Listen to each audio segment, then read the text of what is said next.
Hey, my name's shawnshawn. I sell art on shawnshawn.co. Today we're going to review Studio Wildlife, art by Daniel Wilson.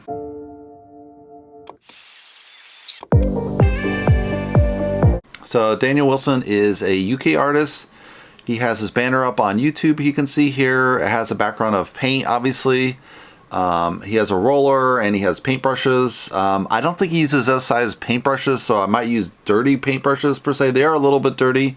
He's smiling, so that's good. He has this white background around his chin to make him pop. I think that's good. I think I would do a screenshot of maybe a tiger or elephant or some of his actual wildlife, because Studio Wildlife doesn't say much to me. I mean, I guess it's obvious that it's a studio about wildlife painting, but yeah, I think I would change it up a little bit. He has his headshot. He does have some kind of tool here. It doesn't look like a paintbrush. It's broken. I would use a real paintbrush in your hand. That's how I do mine. I would smile here. It's smiling above and then not smiling below. He's off center too in this, so that's not good. You don't want to be off center in your work. I mean, he kind of does it so you can see the monkey in the background. So it's kind of a toss up. It's a very good detail shot as far as it's pretty close into his face, so you get a good shot there. His first video has one of his top 10 acrylic painting tips, so that's a really good intro to him, how to make it better. He has some of his shorts on top, which shorts are the hottest thing on YouTube right now, so that probably makes sense to put that there. He has videos, studio wildlife vlogs, wildlife paintings, and shorts. So he has shorts twice for some reason. I think maybe it's because it's the For You on top. He has charcoal drawings, popular videos, acrylic sketches. So what I would do is put the popular videos in the very top row, because anyone that sees this, they're going to tend to virally watch all these videos. So the more you put that up front for the brand new viewers, which are probably at least 70% of his viewers are probably brand new to the channel. They don't know who he is or what kind of art he does. This would probably be smart as the first row. Otherwise, I think that's pretty good. He has a lot of rows and different playlists, so that's been sorted out pretty properly, I think. This first video is called Do's and Don'ts, How to Paint Realistic Fur. So I thought this was interesting because it's a specific topic within painting. I'm going to go through all the do's and don'ts for painting realistic fur.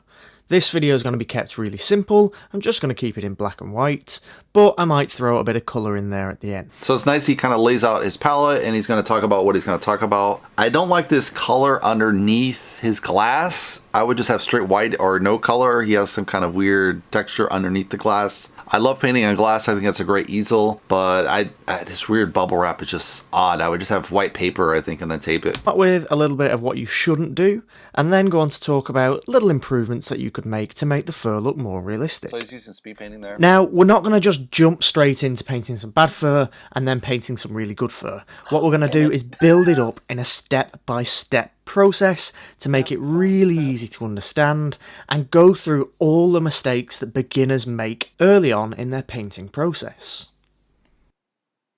Tip 1. Don't paint all your strands of fur in the same direction.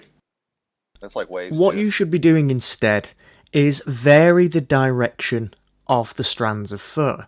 Give them little curls off to the side. The cool thing is I don't even need to pause this. He's moving so quickly through the video that it just moves quickly. We're only 53 second in, so he already covered a lot of material. So that's really well stitched together. I'd say very impactful. I can see why this is a very grabbing type of video. Besides, it's super practical for artists. Don't just keep them all going in exactly the same direction. All right, let's go to the next tip here. Tip 2. Don't paint straight onto a white background.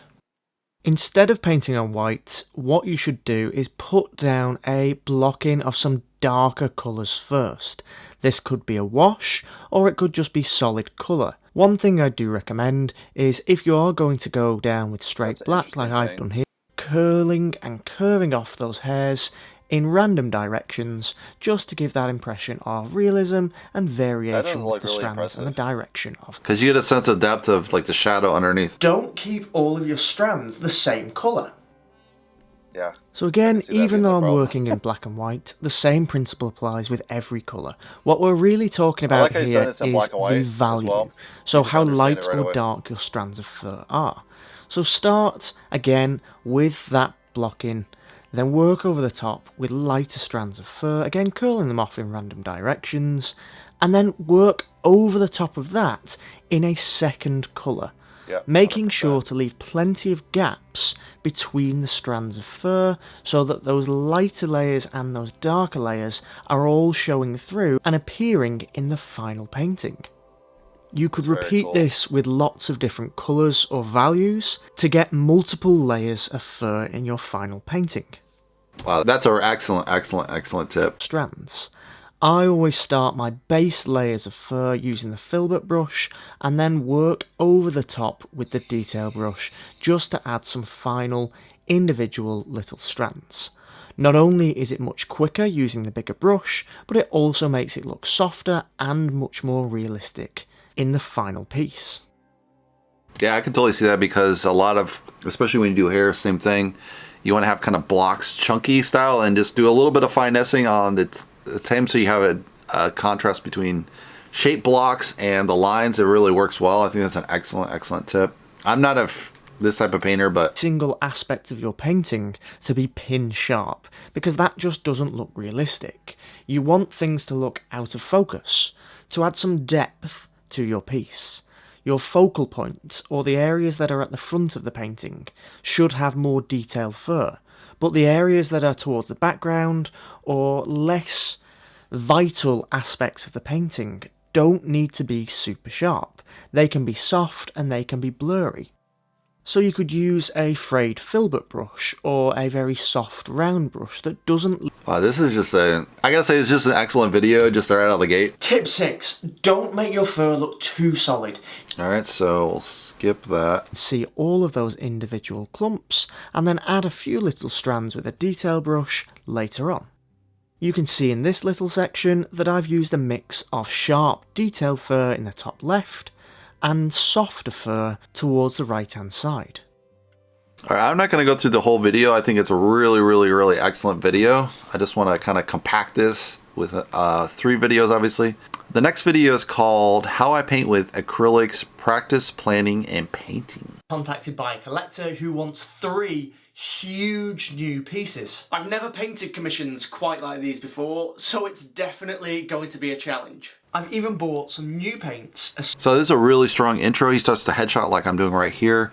He goes to a detail shot of in the studio, and now he's going to the paint. So he's just kind of moving through different sections of how you build a painting. I think this makes for a really excellent storytelling ability within this video. A lot of painters will just start, they might just show the painting only and it develops and it's finished, which is great, but if you show the palette, mixing of the brushes, washing the brushes, setting up your studio, that adds a lot more studio elements and it's going to feel like a story, and it will have a lot more long-term kind of green life, so to say. It'll just be seen over and over versus just a classic, just show you the nuts and bolts and that's it. It's kind of, there's no story, there's a lot less story there. Especially for these paintings. I've never actually used these paints before, so I'm It's a great headshot again. Throw them back and forth. I get to show you my entire process for planning a painting. He's also kind of throwing back and forth between the video, which keeps your attention. The brief for this one was pretty simple, which is always good. The client wanted 3 Jaguars that all show like a weathered and warm. Let's skip ahead a little bit to the actual painting. Few blue greys. Great storytelling though. I don't really want too much green in the painting. Even though it's a jungle, it needs to tie into the room as much as possible. I want a little bit of a glow around the Jaguar to bring it forwards and separate it from the background. And then... I think this is the planning out here. It's really cool. He has a detailed shot of... I think he's putting a glossy background here. Not too sold on this material. It's like kind of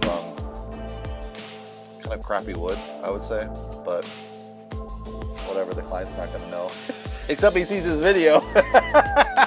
I would use this nice, I don't know, solid piece of wood versus this kind of grainy crap wood. I don't know. It's probably high quality, but it doesn't look high quality to me, but that just depends what the materials are, US versus UK maybe. Let's see, let's go in here a little bit. Let's scroll ahead to the actual painting here, guys. Itself is going to be more realistic. Time lapse here to make it go fast. The background is just there to have a bit of fun. This is good. He's mixing it up. Express myself and just a little bit of real get painting, stuck but also into speed. That painting Time lapse. It's really nice, kind of muddying the kind of surface, so you get a feel of guess a neutral jungle background with kind of a focal point obviously behind the leopard. He's nice going in and out with the camera. That's really sharp for keeping your attention as an artist. This doesn't need drips.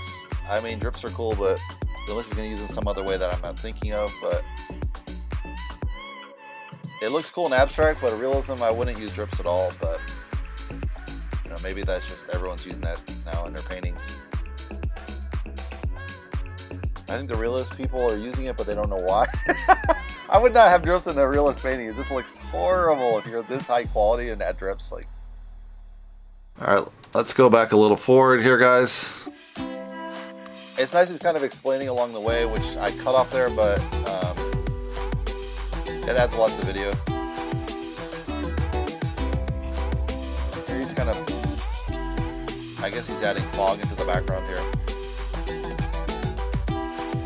It's like, I like all these different brush strokes. It really gives a feel of how it's different. He should have taken that camera out of view and he was filming the other angle. That's kind of a mistake, but. Let me skip forward to the ends, guys. Just to kind of speed it along. He's obviously playing it really fast, but I'm trying to cover 3 videos, so I have to crunch it even more than he has. Wow, look at the technique, man. This guy can do like the wildlife and everything. It's wild. It's so cool because he's capturing the depth of the skull and the shape, and then he's also adding the fur on top, so he's keeping all those elements together. It's like, it's pretty challenging, I think, to keep that looking really like fur at the same time with the shading, the values as well. Because I think that's another challenge with fur that people would talk about is keeping the values look like it's a shape versus just a lot of different lines and it just looks flat.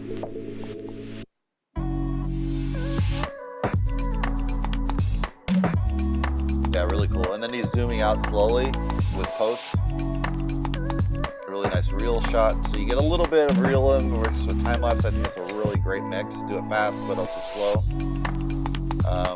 Because some people might just want to see a little bit, so they just see the time lapse part. But some people want to see the technique as a painter, so it's smart to do both. Let's scroll to the very end, guys. What's interesting, he has some really rough marks there that don't even look like anything.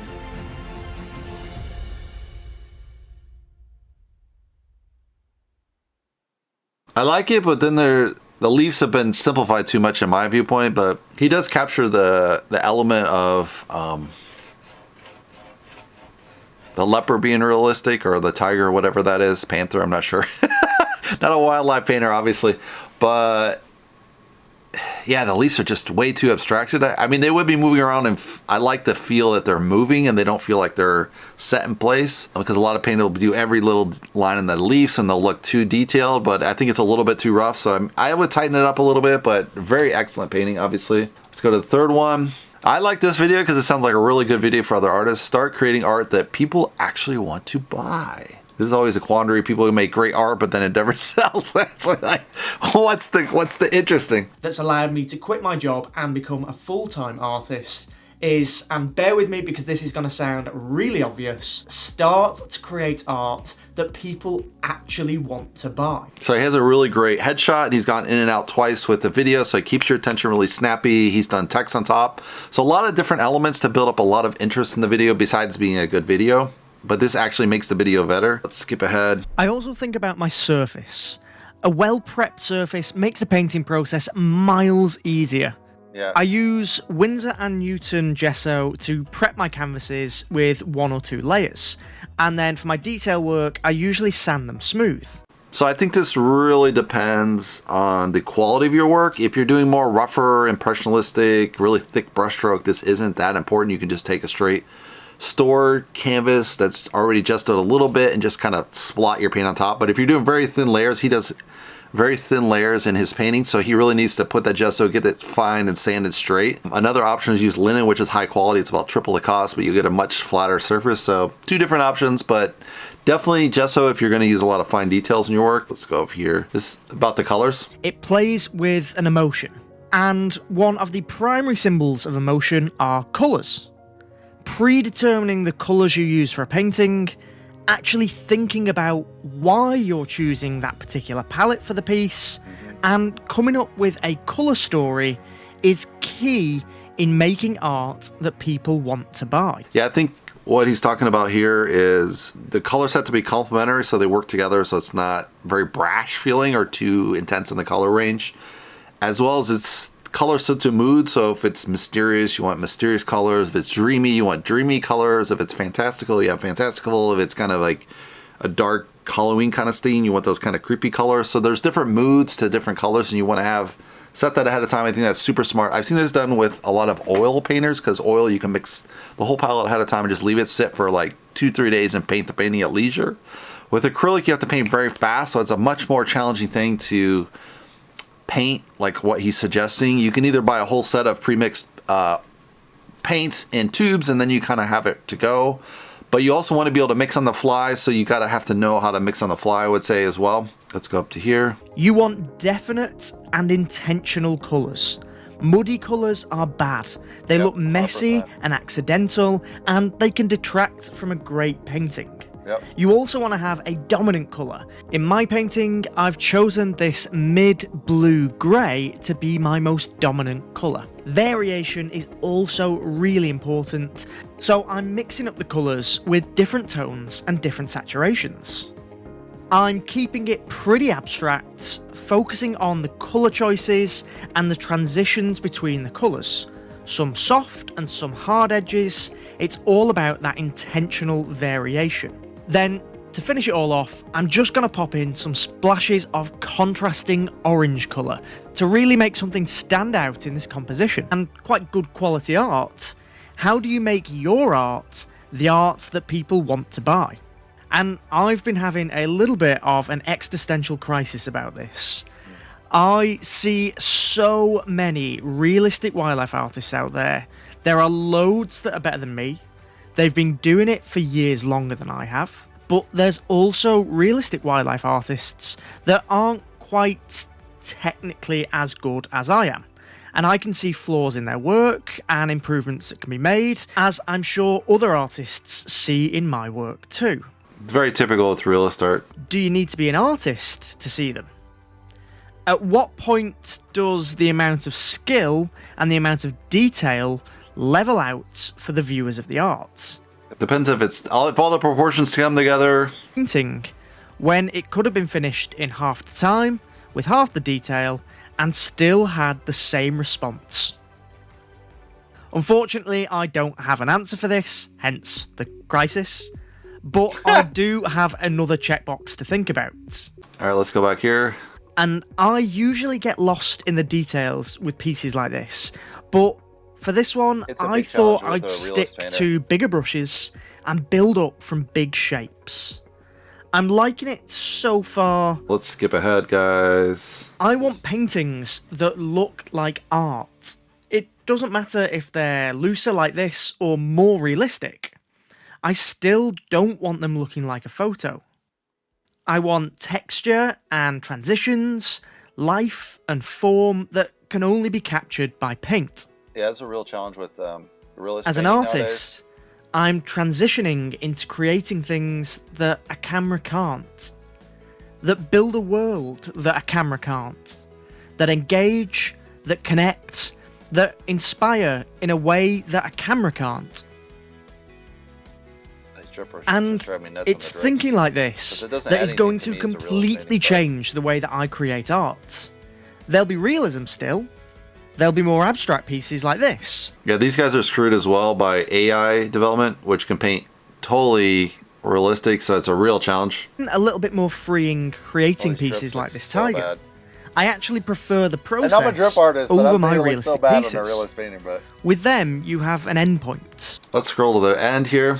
He has great techniques. I don't really particularly like this. I think it could be a lot tighter, but you are competing with photography when you do realist paintings, so it's a real challenge.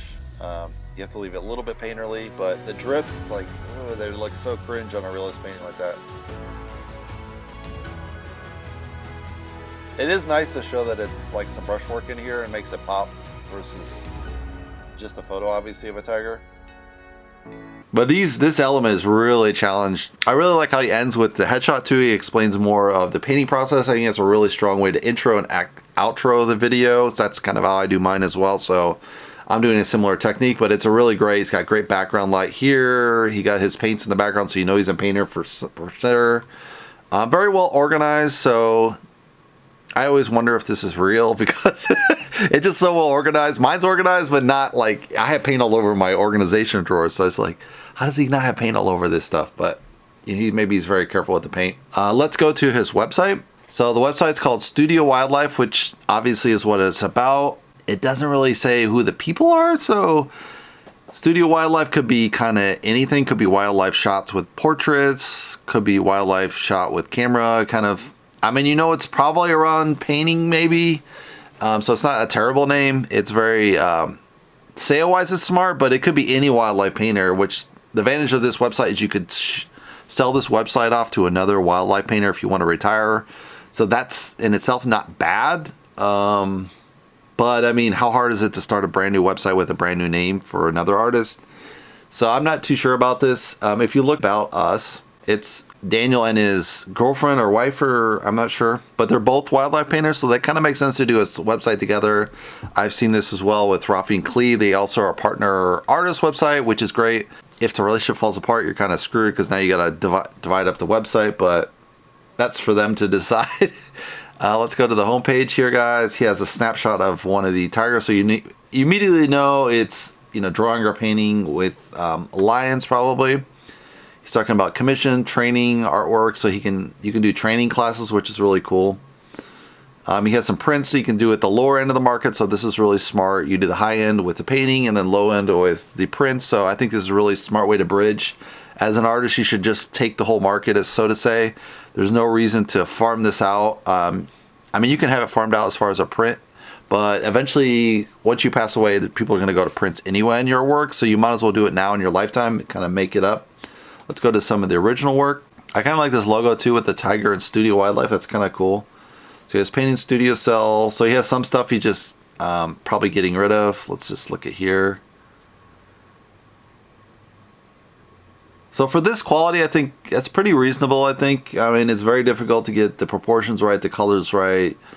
So this is a high level, skilled level for a painter. Obviously, the people that like wildlife are going to buy this. So you're going to have a pretty big market and you're going to sell pretty well, I think. He has it off the easel, which is smart. You get a good size feel for the art. You could just do it, post above a couch or something so you get a feel of what it looks like in the environment. This is kind of cool outdoors because obviously, but it would be kind of cool against like a log cabin with kind of a fire going in the background. But these are all smaller works. They're kind of, they fit probably... Yeah, it looks like 16 by 20, 20 by 36, probably the biggest ones. So not super large works. So these would be kind of hallway, maybe smaller people's house, but it's very nice, very cozy style and size of the work. He also has prints, and people do this kind of holding it. This is really smart. This is why I was talking about the in situ. You see it with a candle. Let's click one of these. So it has a very simple, you got 3 different looks. So you get a feel of what it looks like on site if you had it there, which is pretty smart. Let's go back to the painting again. So he has one where he shows him painting it, so you know it's a real painting. I don't like this angle per se. It's good to have the detail shot, but I would have per se of what it looks like against the wall as one of the shots. These detail shots are great. You definitely, other art shots use these detail shots, but you want also kind of a feel for the size. You get a little bit of feel for the size here. So maybe I change it up. It looks very professional as far as, he also has a Patreon site, which is smart for artists that are well in demand, painting stuff that are very popular. You can have kind of a private community in there, videos that you pay per things. So that would probably be, you join and they pay a little bit. So it gives another way to make money as an artist. That's very smart. He's got some blog with some art tips here, which is really cool. So he's helping other artists and gives a little bit of feel of how he does his work, and shows that he's really a master, which is very important to sell to the client, that you want to show, hey, I know these art tips, so then you can trust me, I'm doing high quality work. So it helps us sell the painting as well, I would say. It might also be cool to show like different studio and gallery shots. You don't show any of this, but he probably doesn't need it per se. He's probably just selling pure online and just maybe skips all that. I'm not sure, but yeah, they do some shows. Obviously, they're just not putting the shows here, which is interesting. You wouldn't put the shows here as well somewhere. Let's see, maybe on the contact page. So it's just how to contact. Maybe they don't do events, or but it seems really strange if you had events, you wouldn't have an events page because you only have 1, 2, 3, 4. So you could add another one, events, because a lot of people want to see your work in person sometimes. So that really helps. Maybe they took it off during COVID and they haven't put it back on, but it never hurts to do a live show once in a while to kind of show your artwork in the real world and meet the clients in person. That's Daniel Wilson, and his wife Amber Tildley is also on this website. So that's my take on him, and I hope you guys like it, and I'll see you on the next Artist React video.